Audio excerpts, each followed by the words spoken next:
Tov, Boker Tov, faut avoir 5 vêtements sur soi, Khali. Ça c'est bon pour l'hiver, mais en été, 5 vêtements, tu sais ce que c'est? On est aujourd'hui, Ezrat Hashem, veille de Rosh Chodesh, Yom Sheni, le Kaftet du mois de Tishrei, et le 31 déjà du mois de octobre. Ezrat Hashem, Chaim Tovim ou Shalom, on dédiera ce shiur pour la réfouach lema de tous les malades d'Israël, Bichlalam et Moratimi, Nelly Esther Bat Rosine, Bechen Asher Ben Ma'ana, Talia Bat Efrat Miriam, Chaim Tovim ou Shalom, Kakedu Bouchou Bemet, Igal et Amechoa Israël, Chaim Tovim ou Shalom. Ceux qui veulent participer, je profite pour le dire aussi, parce que sur les 100 000 shekels dont on a besoin pour faire le Sefer Torah de Rabbi Nachman de Breslev, après notre retour d'Ouman à Rosh Hashanah, eh bien, on aimerait bien avoir des gens qui veulent acheter une paracha. On la vend 2600 shekels, qui correspondra à la somme globale pour honorer Rabbi Nachman de Breslev, un petit Sefer Torah qui pourra être pris et déplacé pour le besoin d'Ezrat Hashem, et être lu bien entendu tous les Shabbats, le Chaim Tovim ou le Shalom. Je rappelle que PayPal aussi a besoin de vous, puisque ça nous permet de pouvoir payer la l'Avrechim le 10 du mois, on a besoin de payer. Donc celui qui peut avoir la Beracha. Sinon, celui qui peut pas, il garde le sourire. Et Bezrat Hashem, on avance ensemble. Nous sommes dans la paracha de Noach. Un cours qu'on avait plus ou moins déjà fait, mais pas comme je vais le faire aujourd'hui. On a le mérite d'avoir Shlomo avec nous, qui est revenu de loin. Ça fait longtemps que vous n'avez pas vu. Bezrat Hashem. Et je dédierai ce shiur tout particulièrement pour Asher Cohen. Je voudrais te dédier ce shiur parce que je sais que c'est ta cam. Voilà. Donc, on est dans la paracha de Noach. Alors, la paracha de Noach, qui est la deuxième paracha de la semaine, de livre de Bereshit, vient une fois de plus nous parler d'une situation dont nous avions déjà parlé au préalable. Je m'explique.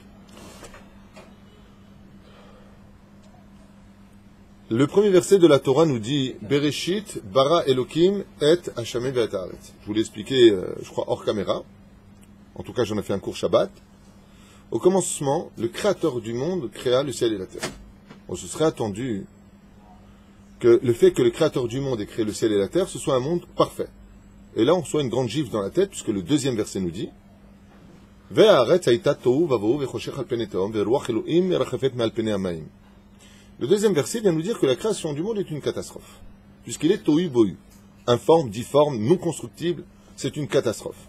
C'est quelque chose de curieux, puisqu'on s'attendrait à ce que Dieu qui ait créé le monde de la perfection, eh bien, le deuxième verset nous dit, c'était pas parfait, c'était une catastrophe. Pourquoi c'était une catastrophe? Eh bien, parce qu'en réalité, il y a un très beau machal, et Madavardomé, une métaphore qui est dite à ce niveau-là, c'est comme si un homme, Dieu n'est pas un homme, c'est juste une image, eh bien, avait une très très belle chambre, qui voulait absolument, une belle maison qu'il voulait absolument arranger, et puis il a choisi dans les marsanim, il a choisi dans ce qu'il avait, tout ce qu'il y avait de plus beau à ses yeux, et puis il les achetait dans la maison à toute vitesse. Quand il arrive de la maison, comme il les a pas placés, mais jetés directement là-bas, c'est le balagan, c'est tohu vavohu. Et ensuite, jour après jour, le Créateur du monde va placer le salon à sa place, le soleil à sa place, la lune à sa place, béchoulé, béchoulé. Donc c'est ce que on découvrira ensuite, un monde parfait. Mais pourquoi Dieu agit-il ainsi? Pour nous enseigner que dans la vie, la construction ne démarre qu'à partir du moment où tu atteins le fond, réellement, le tohu bohu. Quand tu es tohu bohu, quand tu es vraiment au fond de tout, c'est à ce moment-là où BMH, tu peux commencer à réellement construire toute ta vie. Voir où tu as été négatif, où tu as été positif, de quelle façon maintenant tu dois ranger ton monde. Et c'est justement ce que disait Rabbi Nachman de Breslev, En yehush klal ba'olam. Il n'y a pas de désespoir bichlal dans le monde. Vous savez quoi bichlal? Bichlal, c'est tohu bohu. Pérouche Adar, regarde comment Dieu il a créé le monde. Le tohu bohu, quand tu arrives en bas de l'échelle, qu'il n'y a plus rien à faire, eh bien c'est à ce moment-là que le Créateur du monde a créé son monde. Dieu aurait pu tout créer parfaitement, et c'est ce qu'il a fait dans l'absolu, Alpisod. Mais Alpipchat, il vient nous enseigner cela. Et voilà que, après avoir mis les hommes en garde, après la faute originelle, expulsés du Gan Eden, Adam et Ève, on rentrera dans une histoire, et cette histoire-là, c'est pas un fait historique simplement, reconnu aujourd'hui par les scientifiques, mais c'est quelque chose qui va nous parler à des degrés actuels. C'est l'histoire de Noach, un homme qui, parmi une population sur le globe de la Terre, trouvera grâce aux yeux d'Hachem. Un homme qui avait grandi comme les autres, qui venait de 10 générations plus ou moins de tzadikim, puisqu'on nous parlera de son grand-père et père dans la paracha, Methuselah, Mathusalem, qui était un homme extrêmement pieux, et qui vivra, Baruch Hashem, une vie de Yirat Shamayim, comme très peu d'hommes ont pu le vivre, jusqu'à 969 ans, et puis laissera place par la suite à Noach, qui interviendra. Noach, les Chachamim nous disent, dans son dernier commentaire du livre de Me'am Loès, par exemple, en hébreu, qu'il était aussi rachat que sa génération. Mamash. Aval ou chazar b'tshuva. De là est marqué Venoach matzachen be'enei Hashem. Qui est celui qui est capable de trouver grâce aux yeux de Dieu? C'est celui qui est chazar b'tshuva. Venoach matzachen. Il a trouvé. Il a trouvé. Noach היה צדיק. Non. ונוח מצא חן, פירוש הדבר שגם נוח חזר בתשובה שלמה. Lui aussi, il a été capable, dans un monde tumultueux, dans un tohu-bohu, où tout était complètement aplati par l'idiotie humaine, par l'orgueil, il a été capable, Noach, de dire « J'arrête, je suis choser b'tshuva ». Voyez, Fochou Bezrat Hashem, il a été capable de sauver l'humanité. Alors il y a beaucoup de Moussar Eskel dans cette paracha. Par exemple, l'histoire des deux couples qui vont entrer dans la Teva. On t'apprendra dans le monde dans lequel tu es que si tu veux sauver ta vie et ne pas être un rachat dans ce monde, vite, marie-toi. Seuls les couples rentreront dans la Teva, pas les unités. Quand tu es dans un monde où la perversité, le vol, l'horreur, la vulgarité entourent et nourrit l'atmosphère dans laquelle tu vis, Dieu dit, couple par couple, tu les fais rentrer. Vite, marie-toi, comme ça tu pourras, non seulement, bien entendu, l'histoire du couple, gâter sa femme, un homme n'est pas bon pour lui d'être seul, mais surtout, éviter la faute. Éviter la faute, c'est pas le but pour lequel on va se marier, mais si. Par exemple, Abaye dit que si s'était marié plus jeune, il aurait été encore plus grand en Torah. Pourquoi? Parce que le Yetzirara prend l'homme. La Halakha nous dit, pourquoi on évite de faire monter un chazan qui n'est pas marié? De peur que de mauvaises pensées l'envahissent. Et s'il est marié, ça veut dire qu'il peut connaître son épouse, il peut connaître sa femme. Donc quand ça ne va pas, il y a deux choses à faire. C'est là. Un, se marier. Je me rappelle qu'une fois, un homme m'a dit, qu'est-ce que vous pensez si je veux vivre en Guadeloupe? Je lui ai dit, franchement, il y a mieux que la Guadeloupe, il y a Israël. Non, mais d'accord, mais vous savez, bon, j'ai compris qu'il ne voulait pas. Je suis d'accord. T'es marié? Il me dit non. Je lui dis non. Si tu vas marier, Zegvar Meshane encore. Aval, si Chaz Vesham, tu vas seul, c'est comme si tu vas à l'époque de Noach, dans un maboule terrible. Parce qu'une personne qui est seule devient une proie, automatiquement, pour tous les Yetzirara qui l'entoureront. Donc, il y a plein de moussards comme ça qui nous dit, il faut être une vie de couple pour s'en sortir. Deuxièmement, il faut rentrer dans la Teva. Quand ça ne va pas dans la vie, c'est quoi la Teva? La Teva, c'est Beth Midrash. Quand tu vois qu'à l'extérieur, il y a de la nudité, il y a de la vulgarité, il y a des choses qui peuvent te faire tomber, et tout est oseille, sexe aujourd'hui. Voilà ce qu'il y a. Et ça ou ça. Et quand tu es dans la Torah, on dit, tu vois pas celui-là, ce qu'il fait de sa vie. Alors on te dit quoi? Rentre vite dans la Teva. C'est quoi la Teva? Ou la maison, ou le Beth Midrash. À part ça, sois pas dehors. Et évite d'être dehors. Pourquoi? Parce que ce que vous allez entendre maintenant va nous éveiller un peu plus les mochines à comprendre que dans ce monde, les moindres détails de nos vies sont non seulement répertoriés, notés, archivés, mais que tout se paye. Absolument, tout se paye. Rien n'est oublié chez Dieu. Et combien même tu as cassé 1000 verres, tu devras remettre ces 1000 verres à leur place, les réparer et leur redonner tout leur éclat. C'est ce qu'on va découvrir ensemble, Ezrat Hashem, dans la paracha de Noach. Alors, Noach, on va un petit peu quand même parler de lui. Il a appelé à 2 reprises, c'est un homme très spécial, Noach. Dieu s'adresse à lui. Bon, on fait un petit récapitulatif général de la paracha de la semaine. Nous sommes en plein balagan, c'est une histoire de fou. Les animaux, les espèces vont, les girafes vont avec les hippopotames. C'est une période mais complètement paumée. Les hommes prennent les femmes des autres. Ils volent les quantités minimum pour être certains de ne pas être attrapés, bien entendu, par le Créateur du monde, parce qu'ils savent que Dieu existe. On est dans une période, Tintin et Milou, faut dire que quand on lit les Midrashim, les démons, vous savez, ceux qui ont des pattes de poulet, là, ouais, ils jouaient avec, c'était leur jouet. Tiens, maman, tu m'achètes une Barbie? Non, tiens, prends un démon. C'était une époque complètement terrible. Le Midrash nous dit que les enfants qui sortaient du cordon ombilical avec le cordon ombilical de leur mère prenaient le cordon ombilical et ils jouaient à tuer les démons. Quelle force ils pouvaient avoir, parce que la force d'un démon, selon les Chachamim, est incommensurable. C'est les bébés qui jouent avec. Donc c'est un petit peu Walt Disney. Pour nous, dans notre époque, ce serait un petit peu Walt Disney. Présente, Zorro. Un peu bizarre. Mais quoi qu'il advienne, cette époque a vraiment existé et cette génération est tombée très bas. Pourquoi est-ce qu'elle est tombée très bas? Réponse des sages, parce qu'ils avaient tout. Je répète, pourquoi est-ce qu'ils sont tombés très bas? Dans la drogue, dans la prostitution, dans la débauche, sans aucune limite, parce qu'ils avaient absolument tout. Dieu avait fait descendre le Gan Eden, comme un père qui avait puni son fils, puis il dit, bon, tu sais quoi, allez, tu vas dans ta chambre, et là-bas il lui met le plasma, et là-bas il lui met, le gosse se passe super bien, je suis super heureux. Dieu leur a donné un Gan Eden parce qu'il voulait que les hommes se réparent, et au lieu d'avoir de la reconnaissance, on a pris la gentillesse de Dieu pour de la faiblesse, et on l'a retourné contre lui. Alors, Kadosh Baruch Hu, qu'est-ce qu'il dit? Il va avoir un homme qui se démarque des autres, qui est marié avec une femme exceptionnelle, dont la beauté n'a pas son pareil, qui s'appelle Naama, dernière descendante de Caïn. La fille de Tubal Caïn. Et ils ont 3 fils, Shem, Ham et Yafet. Et Dieu s'adresse à lui. Et il lui dit, voilà, parmi toute cette génération sur le globe de la terre, je vois qu'il n'y a plus rien à faire.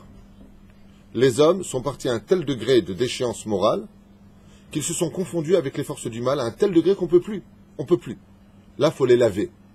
Ça veut dire quoi les laver? Dieu lui dit, je vais faire descendre le déluge sur terre. Un déluge spécial.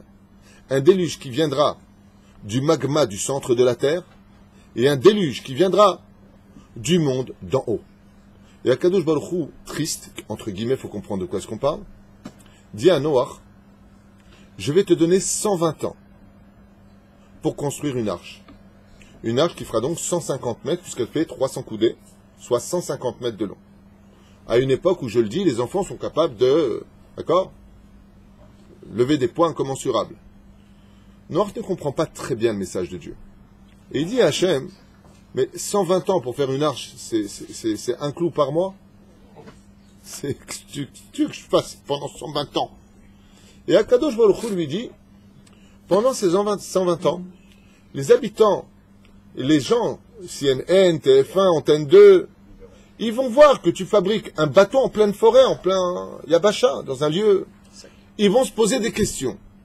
Et effectivement, tu vas avoir du mal à placer tes clous, parce que j'attends de toi que tu agisses. Noach dit ok. Les Chachamim nous disent, quand on a froid, il y a 2 façons de se réchauffer.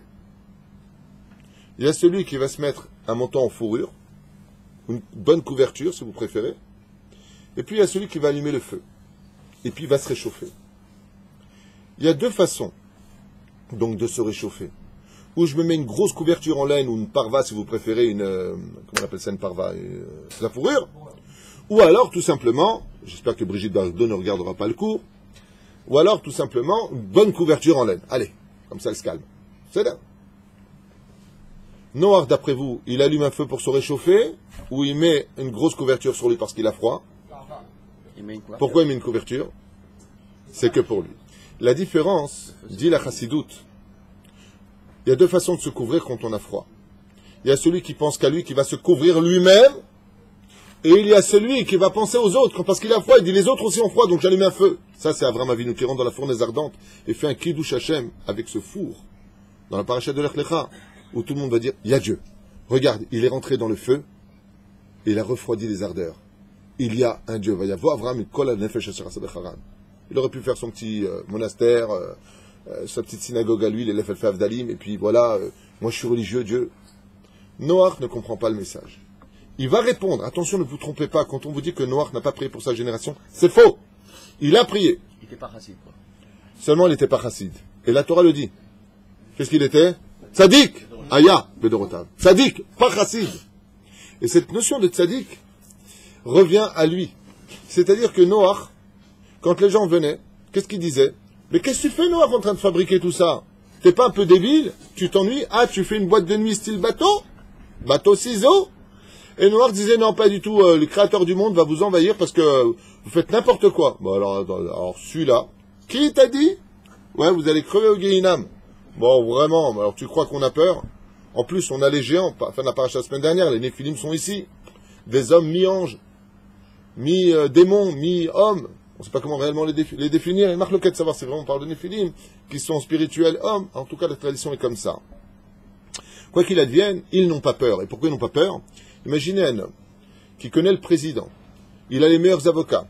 Il a une santé de fer. Physiquement, c'est Bruce Lee. D'accord? Il est multimilliardaire. Tu lui dis alors, toi, fais gaffe. Il a peur? C'est exactement ce qui se passe. Ils sont blindés. Ils ont une force incommensurable. Ils connaissent tout le monde. Ils connaissent leurs dirigeants. Et ils sont tous unis dès qu'il faut faire du mal. Ils ont peur de qui? De personne. Donc, ils prennent pas. Noach les met en garde. Et Noach leur dit à chaque fois, je vous aurais prévenu, hein. Allez, taf, taf, taf, taf. Ne me dérangez pas si vous voulez pas être sauvés. Et voilà que la paracha continue. Bekitsour, l'eau va tomber pendant 40 jours et 40 nuits. Si j'oublie, vous me dites, n'oublie pas que tu avais dit de rappeler 40 jours et 40 nuits. Pourquoi 40 jours et 40 nuits? Il y a plusieurs raisons à cela, mais je vous en donne une maintenant pour expliquer la suite après. Exactement. C'est-à-dire que le mikvé Tohu Bohu, vous vous rappelez c'était quoi Tohu Bohu? Et l'eau couvrait la surface de la terre. Donc Dieu va remettre l'histoire du deuxième verset de la Torah, Tohu Bohu, le monde redevient Tohu Bohu. C'est-à-dire que tout est difforme, il n'y a que de l'eau sur terre. J'ai besoin maintenant de laver le monde. Mais c'est les chamottes. Elles sont parties où, elles? Ben, elles sont mortes. Les corps sont morts, mais les Neshamot, elles, sont parties. Elles se sont élevées entre le monde de transition qu'on appelle le Kafakela. Elles sont parties dans un monde de transition. Qu'est-ce qu'on devient, qu'est-ce qu'on fait? 40 jours et 40 nuits, c'est l'histoire d'un fœtus. Fabrication une nouvelle vie. Ça, c'est le pshat. Alpison, on va voir exactement plus tard de quoi on parle. Si j'oublie, tu me diras, t'avais parlé des 40 jours, 40 nuits, c'est quoi l'histoire? C'est là. Et puis Dieu va faire descendre de l'eau. Pourquoi les punir par de l'eau? Pourquoi pas, comme le disent les historiens, qu'il y a eu des volcans qui ont fait couler la lave sur la terre, et puis voilà, le feu. Après tout, leur faute était digne d'un feu. Pourquoi? Parce qu'ils étaient remplis d'enthousiasme et de feu à l'intérieur pour faire le mal. Quand tu vois une gonzesse que tu dis, punaise, je suis chaud. Alors, Zek et Negedze, pourquoi de l'eau? Ça aussi, tu me rappelleras pourquoi j'ai dit pourquoi de l'eau.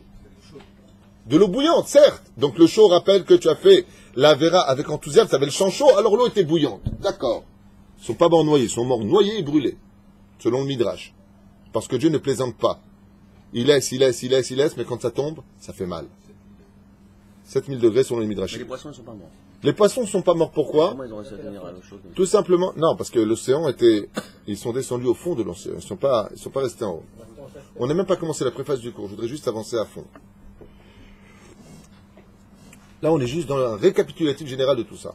Bekitsour, je suis obligé d'avancer, mais c'est tellement important de réaliser ce qui se passe ici et comment on peut le vivre en 2016 de l'ère vulgaire de nos jours, cette histoire de préhistorique de Noach. Noach, Bekitsour Velaïnian rentrera dans la Teva, les eaux vont commencer à tomber, ils vont empêcher Noach de rentrer dans la Teva, 2 démons vont rentrer aussi avec Noach dans la Teva, c'est là, la fourberie et le mensonge, c'est là, il y a beaucoup de midrashim sur cette église, pourquoi?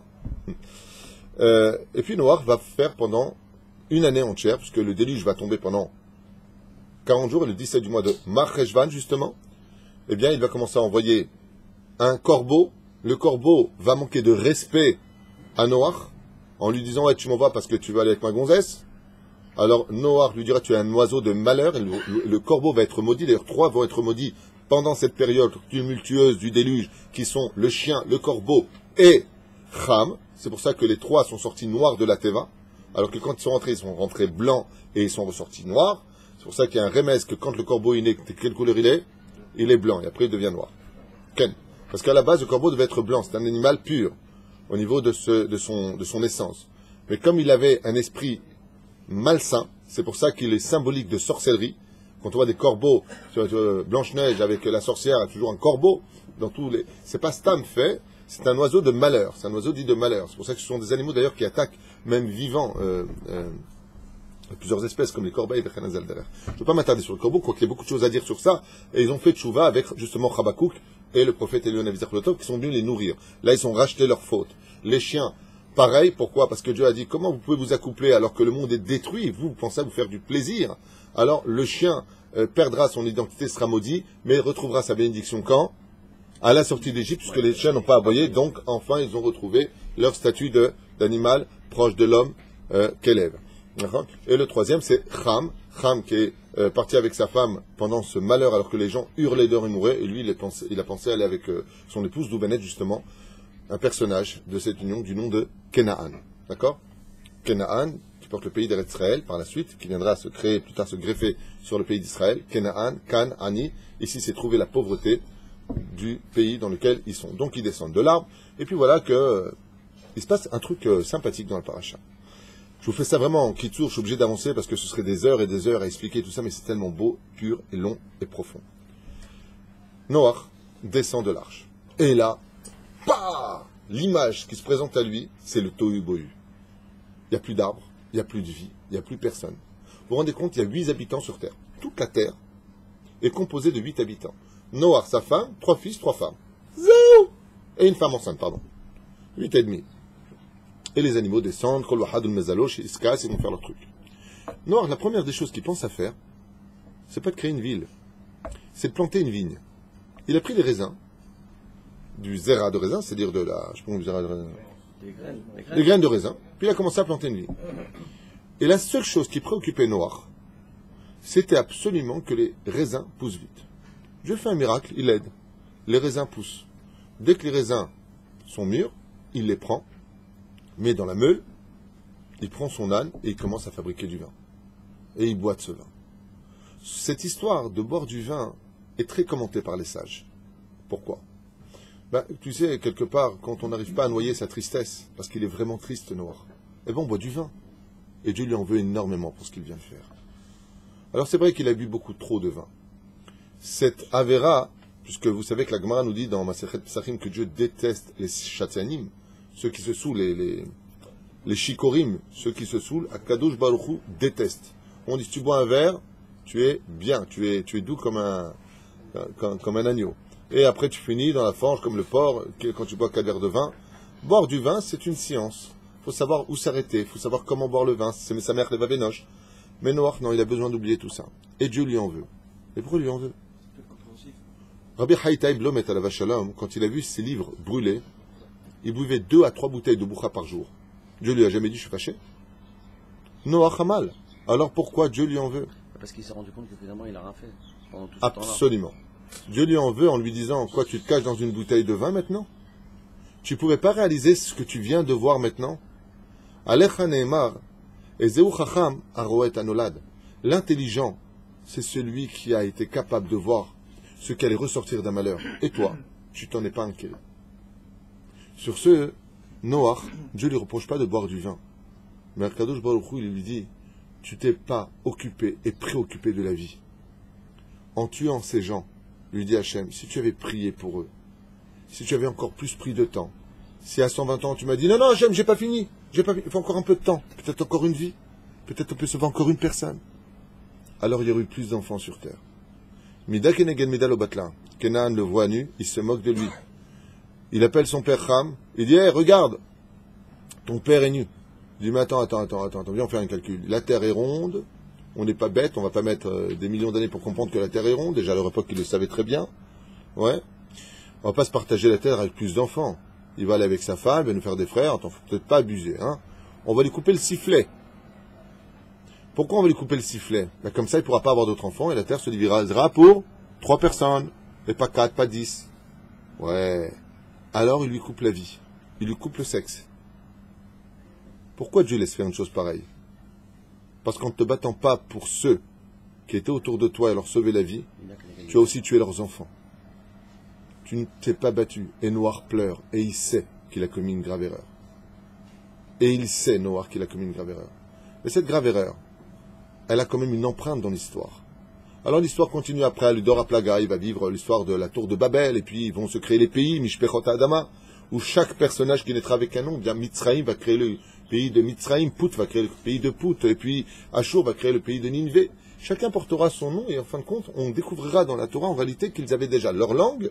Je dis bien, ils avaient déjà leur langue avant l'histoire de la tour de Babel, puisque marqué l'El Shonam, leur langue, et seulement après on apprendra que Dieu Bilbel a à sa faute, ça veut dire qu'en réalité il va faire vivre des Anglais avec des Hongrois qui n'avaient pas la même langue. Bilbel est à l'Eshonot, mais elles existaient déjà à chez langue, puisque c'est marqué noir sur blanc dans le texte de la Torah. Et puis voilà, tout simplement, que Noach partira de ce monde à l'âge de 950 ans, laissant apparaître un autre personnage du nom de Avraham Avinu. Alors maintenant que je vous ai expliqué plus ou moins le résumé de cette paracha, de façon assez vulgaire et rapide, parce que c'est vraiment beaucoup plus profond que cela, mode manière de voir pourquoi et comment les choses se règlent. Vous savez que tout ce qui se défait, tout ce qui n'est pas fait selon les plans divins, ne font rien d'autre que de attarder les plans divins, mais Dieu atteindra toujours son but. Les Chachamim nous disent Minaïn Moshe Rabbeinu. D'où est-ce qu'on apprend Moshe dans la Torah avant qu'il ne vienne dans la Torah? À la fin de la paracha de Bereshit, verset He, il est marqué là-bas dans le pasuk Gimel, Vayomer Hashem, donc après que Dieu se soit dégoûté de la fonction de l'homme sur terre, la façon dont il agit, son ingratitude, je reviens à Bereshit. Je quitte Noach, je reviens à Bereshit. Verset Gimel. Vayomer Hashem lo yadon ruchi ba'adam leolam. Donc, dans la paracha de Noir, Dieu promet de ne plus jamais amener le déluge sur terre. En signe, il mettra l'arc-en-ciel. L'arc-en-ciel qui est un signe de mise en garde tellement grave qu'il est interdit d'observer un arc-en-ciel.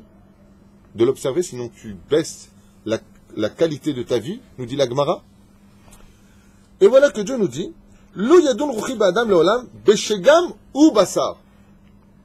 Beshegam, ça fait combien en gematria? Beshagam exactement, du fait que maintenant l'homme est fait d'os et je ne mettrai pas, si tu veux, ma justice jusqu'à bout, je ne vais pas l'exterminer. 345. Ça fait 345 gematria. Mashiach. Moshe. Moshe, même Shin E.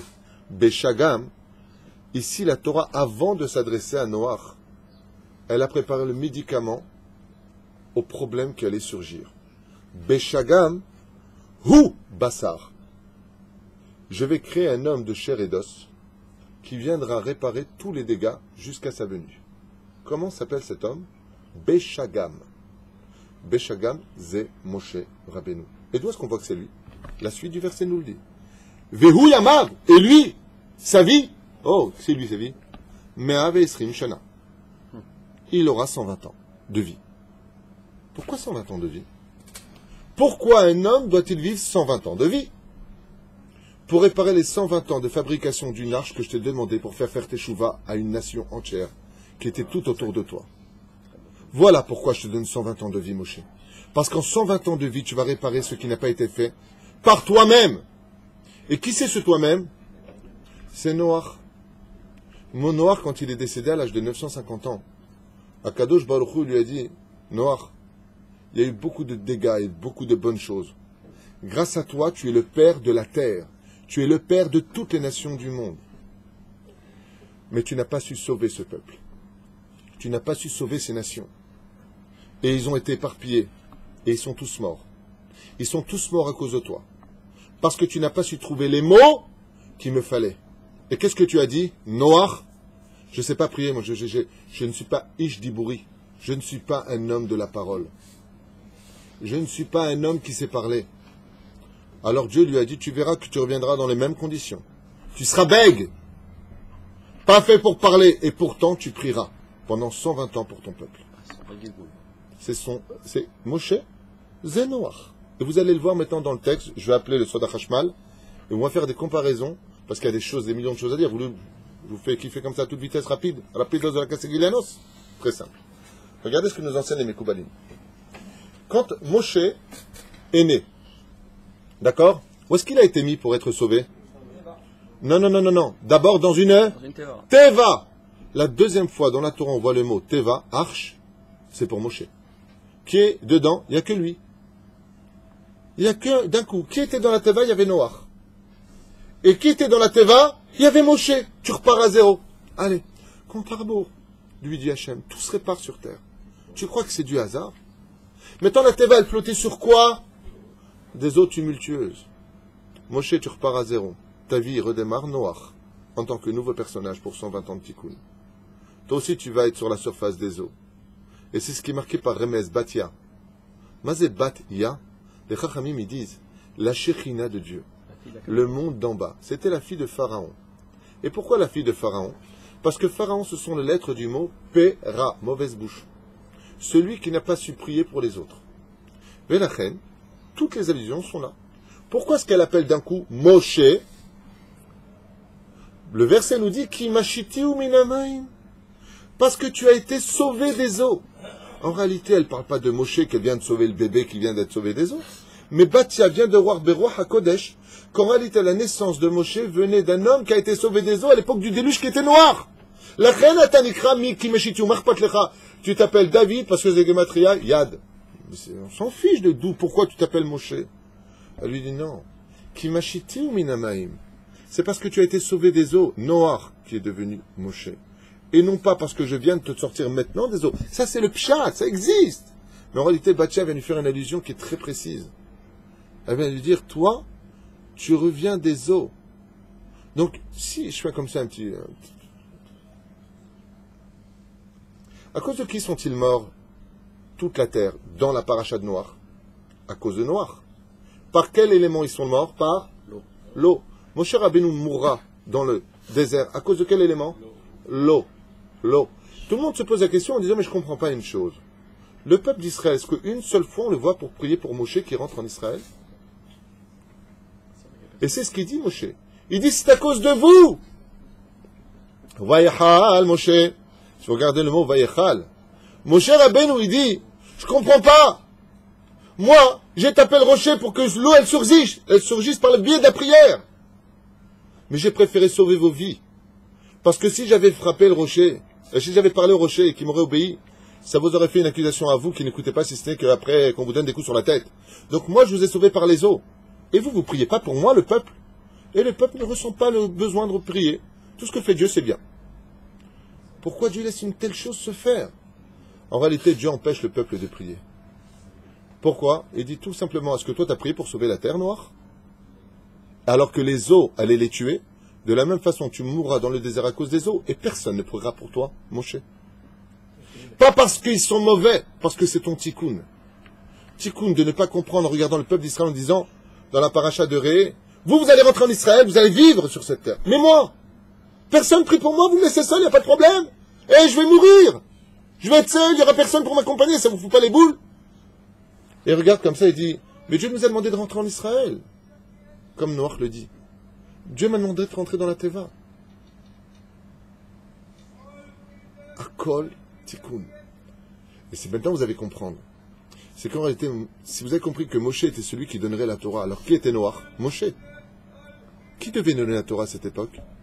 Noach. En ma'im et la Torah. Pourquoi Dafka, l'eau a envahi le monde? Parce qu'à cette même période de Gan Eden, où tout le monde était riche, comme l'histoire du don de la Torah le 6 du mois de Sivan, Dieu voulait descendre la Torah et s'adresser à Noach. Noach, ils ont atteint le 49e degré d'impureté sur terre. Fais quelque chose. Fais-toi une teva. Comment on appelle un homme qui monte pour lire la Torah? Il monte sur quoi? Il monte à la teva. Il lui dit, fais-moi une teva à Pérouche Adavar. Fais-moi un lieu où tu pourras donner la Torah. Fais-moi quelque chose de grand. Parce que sinon le monde va être détruit. Si la Torah n'est pas étudiée, le monde n'a pas besoin d'exister. Et lui, il s'est fait sa teva à lui. Combien de temps Moshe est-il monté en haut? 40 jours et 40 nuits. Excusez-moi, les termes sont précis. Xerashava. Et lui dit 40 jours et 40 nuits. Alors, puisque la Torah devait être donnée en 40 jours et 40 nuits, En ma'im et la Torah, il n'y a pas d'eau, si ce n'est que l'étude de la Torah. Alors c'est un monde de destruction que tu recevras. Parce que Dieu dit à Noach, qui plus tard deviendra Moshe, si la Torah n'est pas étudiée, pratiquée, alors automatiquement c'est le Nachash qui s'y installe. Ve'abor rek en bomaim, aval nechashim ve'akravim yesh bo. Ils seront brûlés. Pourquoi? Par des eaux?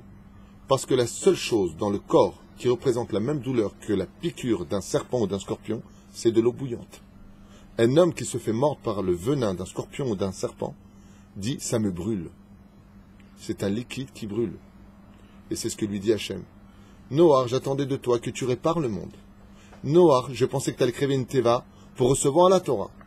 Alors étant donné que ce n'est plus cette Torah-là que je peux donner, Mida keneged mida lo batla, puisque chacun ne pense qu'à lui, que vous êtes dans la déchéance morale, ce n'est pas la Torah que vous recevrez, mais son contraire. En ma'im, moi je voulais donner ma'im chaim, alors ze ma'im shel nachash ve'akravim, c'est de l'eau bouillante qui vient. Ze ha'evdel.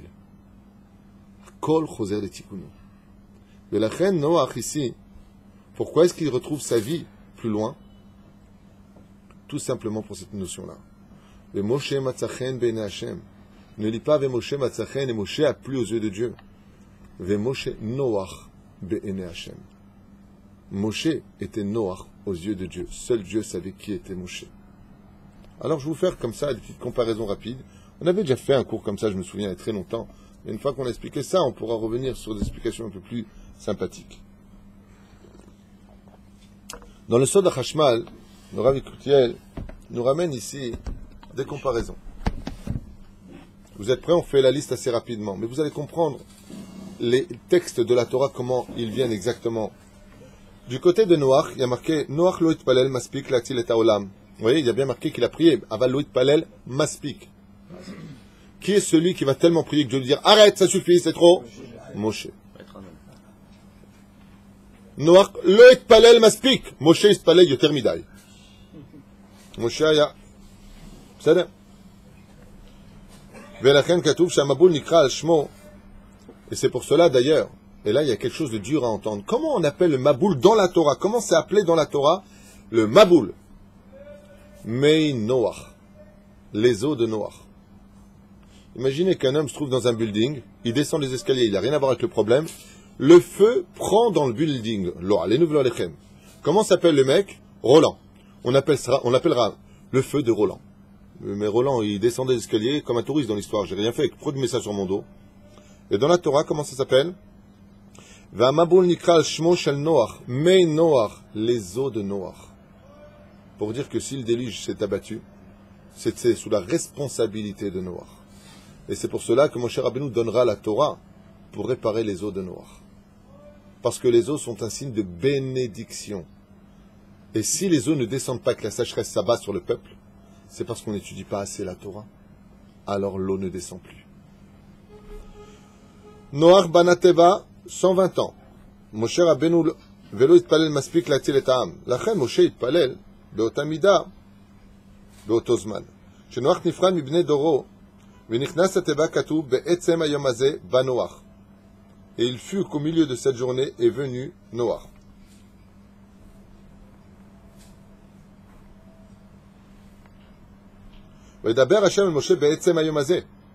Quand vous regardez les versets de la Parashat Noach, les versets qui concernent Moshe Rabbeinu, vous avez constamment les mêmes versets qui reviennent. Je relis.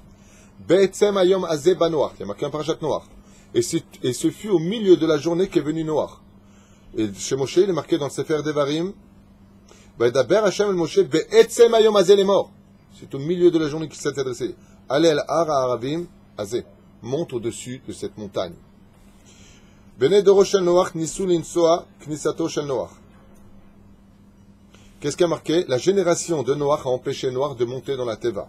De la même façon, il est marqué chez Bnei Doro shel Moshe nisu limnoa aliato le har ha'aravim. Comme le dit Rashi, ils ont aussi empêché la génération de Moshe de monter en haut de cette montagne. Dans le Sefer Devarim, chapitre Lamed Bet, verset même Chet, 48. Regardez là-bas, Rashi. Le Midrash nous dit Bikesh HaKadosh Baruch Hu liten et Torah les Dor HaMaboul. Ce que je viens de vous dire. Normalement, la Torah aurait dû être donnée à la génération du Maboul. Pourquoi? Parce que leur intelligence avait dépassé tout entendement. C'était d'Ordéa. Ils connaissaient toutes les connaissances du monde d'en haut et du monde d'en bas. Velo Ratzou le Kabela. Ils n'ont pas voulu de cette Torah. Matzenouva Midrash. Amar Rabbi Shimon bar Yochai. En avro ala Torah venitna l'Arbaim Yom. Le Fichach Arbaim Yom, ce que je vous expliquais, de même côté, c'est ce qu'on a lu. Yarad Arbaim Yom, Arbaim Laila, Arbaim Yom Laila. Yarad eter et haaretz. Alors regardez. Pourquoi Dieu l'a envoyé le déluge? Pour faire un mikvé, pour le rendre pur. Moshe Rabbeinu, avant qu'on reçoive la Torah, qu'est-ce qu'il dit aux enfants d'Israël?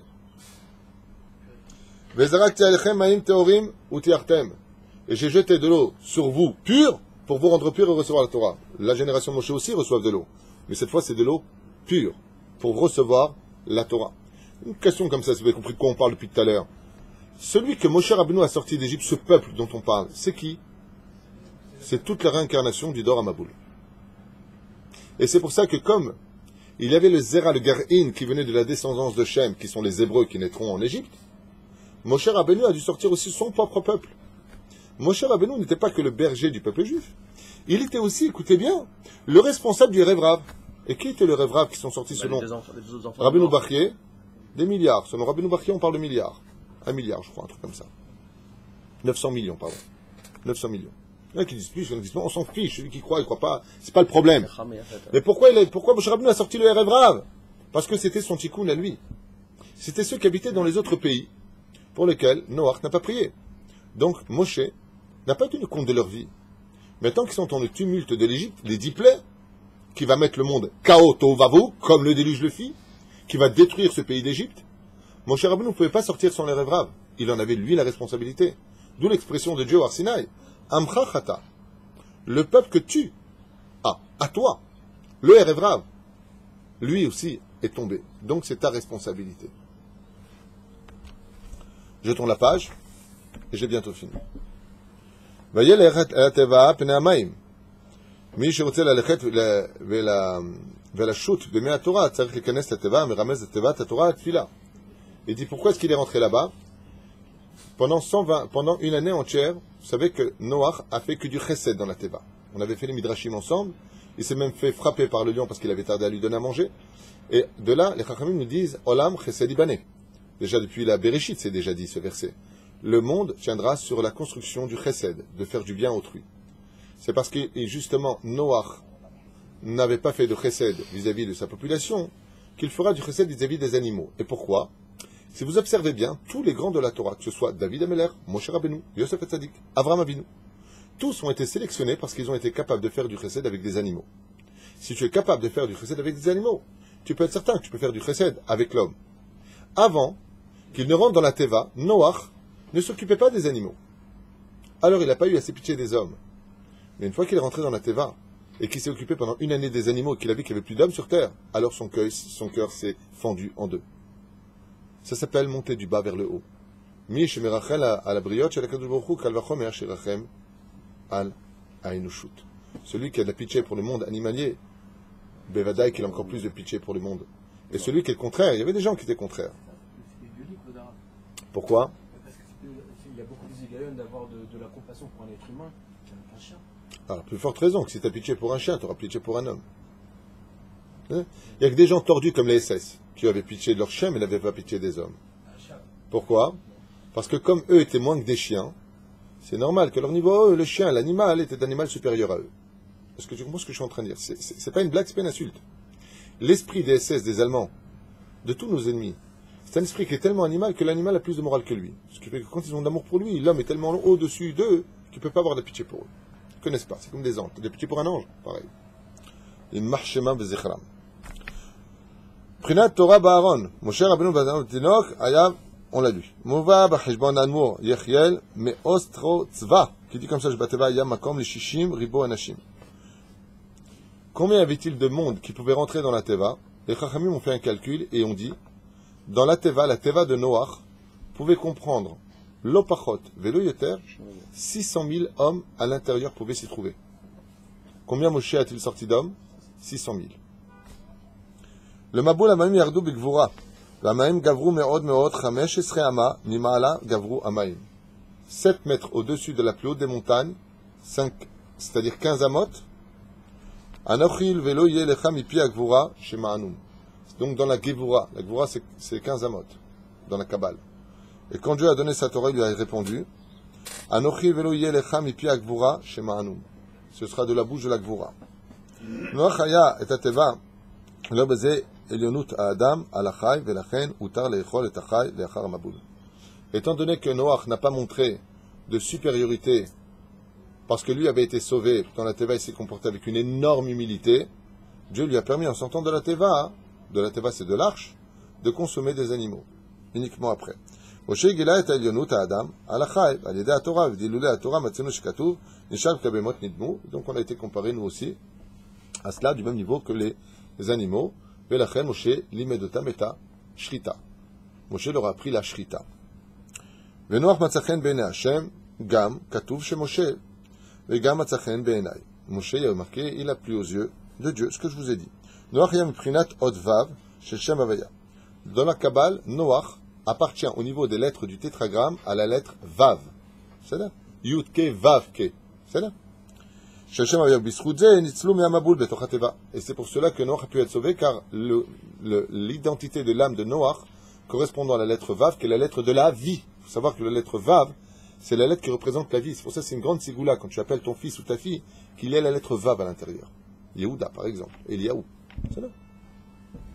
Hein?